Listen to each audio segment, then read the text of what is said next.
आज मुंबईवरून गोव्याला जाण्याचा दिवस होता.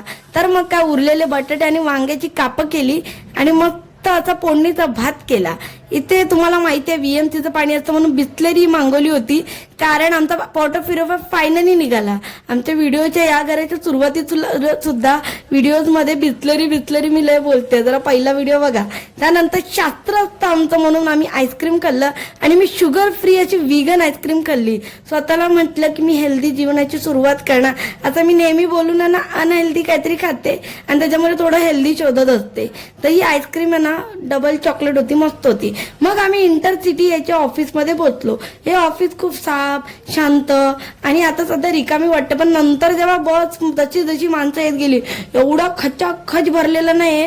इथे बसायला काय उभं राहायला जागा नव्हती आणि एवढा भंगार सर्व्हिस आणि एवढी भंगार कधीच जाऊ नका या बसमधून. बस 3 वेळा खराब झाली, 3 वेळा खराब झाली आणि टॉयलेट होतं या बसमध्ये म्हणून आम्ही घेतलेलं की आईला टॉयलेटला जायला भेटेल. पण एवढी भंगार बस होती की तिला टॉयलेटला जायलाच देत नव्हते. मग 1 तासानंतर तिला दिलं जायला, तर म्हणजे बोललं. त्याच्यानंतर तिने 1 तास थांबवली. मग 1 तासानंतर ते टॉयलेट ओपन केलं आणि एवढं विचित्र स्टाफ होता. एक माणूस असा होता की तो खूप विचित्रच होता सिरियसली. म्हणजे असं बोलायचा ह्या म्हातारा माणसांना लघवी थांबवत नाही, अशा पद्धतीचं त्यांचं बोलणं होतं. आणि बस एकदम खटारा होती.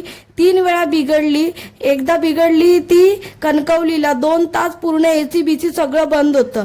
त्याच्यानंतर ती दुसऱ्यांदा बिघडली कुठे सावंतवाडीला आणि तिसऱ्यांदा मागचा कोणता तरी गोव्याचं हे आहे बस स्टॉप तिकडे बिघडली. शेवटी तिथून आम्हाला दुसऱ्या बसमध्ये ट्रान्सफर केलं आणि मग निघालो. जशा या बसच्या फॅसिलिटीज ह्या TV मध्ये दिसतात त्याच्या एकही नाहीये. कोणती तरी भलत्याच कंपनीची बस असते, त्याला इंटरसिटीची कव्हर लावलेले असतात फक्त बेडला, दुसरं काही नाही. एकदम भंगार सर्व्हिस आहे इंटरसिटी बसची. प्लीज जाऊ नका. तुम्हाला जर खतरो के खिलाडी अनुभव करायचा असेल ना तर तुम्ही या बसचा टॉयलेट नक्की वापरा. खतरनाक. 24 तासाचा प्रवास झाला आमचा हा. रात्री 8 वाजता बसलेलो गाडीमध्ये, ते दुसऱ्या दिवशी रात्री 8 वाजता पोहोचलो.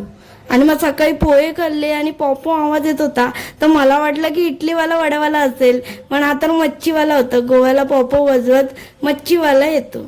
अशा पद्धतीने आम्ही गोव्याला पोचलो आणि या सुंदर निसर्गाच्या सानिध्यात पोचलो, जिथे गरमी तर होती पण एक वेगळी अशी वाईब आहे गोव्याची खरंच, ज्याने तुम्हाला ना मन शांत होऊन जातं.